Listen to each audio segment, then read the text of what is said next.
Thank you for tuning in to the best parenting show on the internet, Post Daily Dose. It's the Post. It's the Post. It's the Post. The Post Daily Dose. It's the Post. It's the Post. It's the Post. The Post Daily Dose. It's the Post. It's the Post.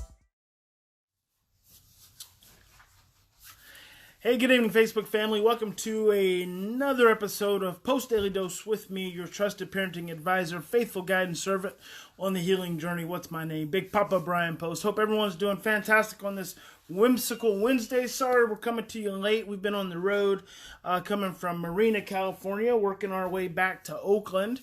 And it's kind of rainy out here, so we just got back and got settled in, and so wanted to hop on here and chop it up with you guys for a minute. So had a question that came in from one of our posties, Jen. I met Jen and her little guy this past summer at Transracial Heritage Camp in Cleveland, and so Jen submitted a question, and I'd like to talk about it because I think it's pretty important. And her little guy, I think she said 6 years old, and he asked her upwards of well, at the end she said, how can I get my child, how can I help my child reduce his asking me if he hates me from 40 times a day to 10 times a day? So that's a great question. She says that he asks her constantly.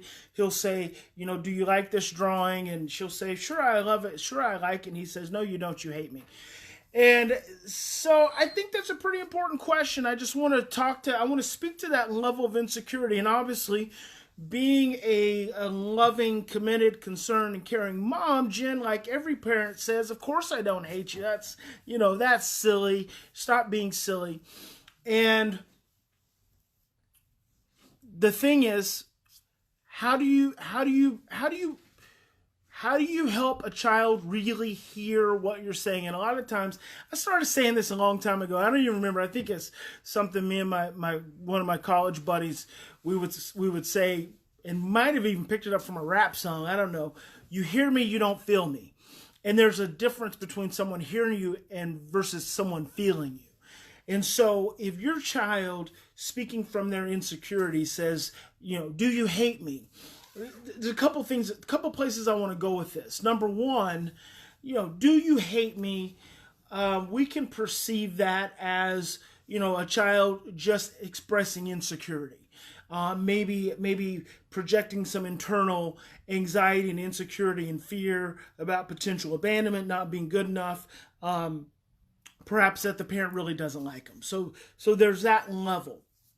When the parent says in return to the child, of course I don't hate you. I love you.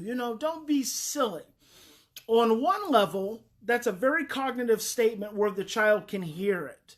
But on another level, the child is not feeling it. So I want to establish this before ultimately I deep dive into how to best work with this anxiety. So that's number one. So you make a statement of assurance. The child hears you, but they don't feel you at an emotional level. They hear you at a cognitive level, but they don't feel you at the emotional level of the right hemisphere in the body. The insecurity of the child being general insecurity of just, being abandoned, being rejected, not being good enough. There's a second dynamic that could very well be playing out in a statement such as that, because that's a pretty intense statement, especially if the statement is happening over and over and over again. In fact, I would almost say this is what's really going on. Your child is expressing pre-verbal in utero experiences. So the do you hate me question is not coming from something, some real present relationship experience. It is coming from an in utero imprint of a parent, a biological mother feeling hate, maybe for herself, feeling fear for herself, maybe being in a domestic violence situation where she's being told, I hate you. maybe on a regular basis. Maybe she's even said to her unborn child, I hate you, I wish you weren't in my stomach. And she's had those statements and those thoughts and those feelings. And that fetus is taking that in, because you guys have heard me say before, quoting Mitch Gaynor, who says that the 4th week after conception, the fetus can hear. So think about a parent who has a level of a biological parent carrying a baby who has a level of self-loathing. And so there's a self-loathing from being pregnant. And then consider a parent who's maybe in a domestic violence situation where they are actually the victims of abuse, repeated perpetration and abuse. So they are hearing negativity. And then Thomas Verney said, as early as the 2nd trimester, the fetus is capable of psychological processing. So before we even come into the world, before this unborn child even shows up into the world, they are already processing messages of hate and self-loathing and insecurity. And that experience is cellular. It becomes cellular. It becomes a part of this child's emotional being. And so they start to see and interpret all anxiety. This is important. They interpret all anxiety as an experience. It's almost like the mirror neuron experience, but it's an inverse mirror neuron experience. So if the parent has any anxiety, the child is dialed in, tuned into that parent's anxiety, and is immediately reflecting that parent's anxiety back to self-loathing and to insecurity and to being hated. I feel like fundamentally that's probably what's actually going on with this child. So, how do you deal with it? You deal with it by helping your child to feel you, not to just hear you. Number 1, the statement, do you hate me? And I'm gonna encourage, Jen and every other parent that may be going through this. I'm gonna encourage you to do this for anywhere from 2 weeks to the next 30 days. Number 1, you never discount the statement. You never respond to it in a light way. Never try to make it funny or playful. Stop going, oh, of course I don't hate you, or what did I just say? No, I don't hate you. I love you. You're my favorite. No more of that. We're going to get real. We're going to get serious. We're going to get authentic. We're going to get emotional. We're going to get focused. When your child makes the statement, do you hate me? Just like for some children, and I want other parents to hear this too. You may hear a child who says to you, I hate you. I believe that is a self-reflection, where the child, in saying I hate you, is actually saying I feel like you hate me. So they're verbalizing something that they've internalized, that they're feeling, and this is the same. Your response is going to be the same. So we're not going to discount it anymore. We're going to get really serious. And you're going to look at your child,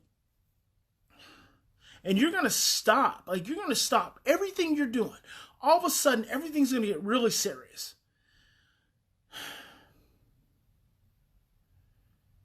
You're going to look at your child and you're going to say, I love you. And it makes me so sad that you would ever feel, that you would ever have to feel, that maybe you've ever felt in any part of your being, that you are unloved. I love you so much. There is no feeling of hate. No feeling of hate. There will never be a feeling of hate in my heart, in my being, for you. I love you. Look at me. Look at me. I love you. And anytime you express, anytime you ask me if I hate you, I want you to hear something. Everything's going to stop. because I love you so much. I love every part of you. I love every inch of you. I love you all over. Even when I am not happy with you, I love you. And I am going to keep loving you until the day I die. And pull that child into you. And get super focused. And super connected to your heart. And open your heart up. And you connect to that child in such a powerful way that they do more than just hear you. They feel you. This is where that powerful mother love, that powerful father love, that powerful parent love has to just beam through to that child. Because a child's experience and expression to a parent of potentially being hated or potentially feeling as though the parent may hate them, you have to match that with intensity and passion. You can't match that with lightness and playfulness, because if you do, that is a reflection of your own anxiety.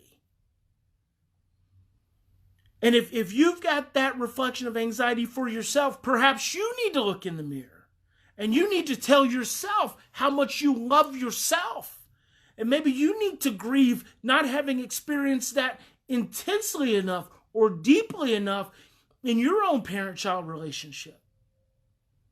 But when you hear that expression from your child, I want you to go boom, and I want love to just reach out and grab your child, and I want you to get so intense and so passionate.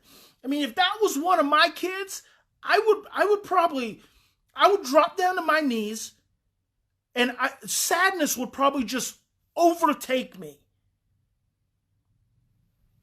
And I would be so focused and passionate in helping them understand how much I love them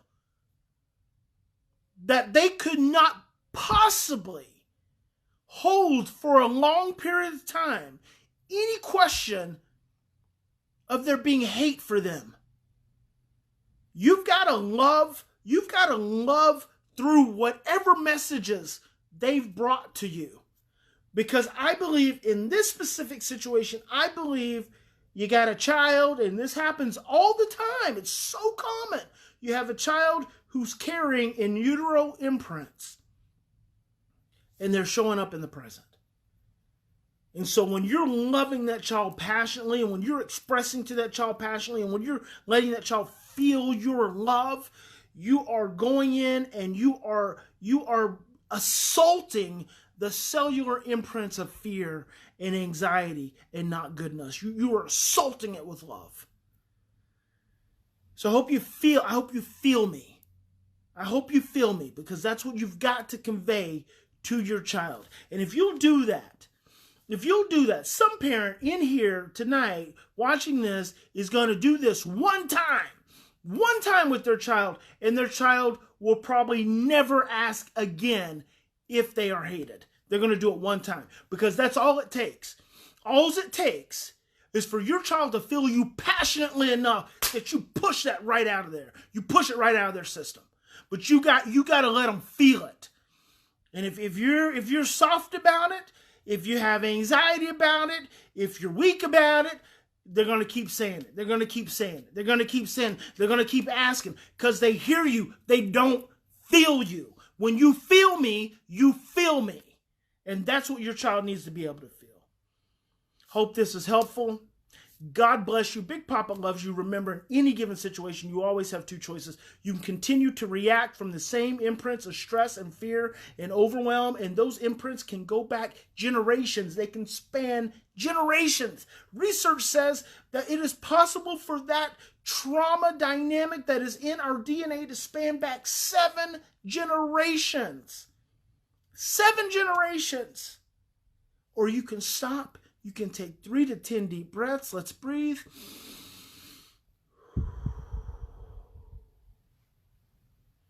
And you can choose love. And I hope you'll choose love. God bless everyone. We will see you tomorrow, baby.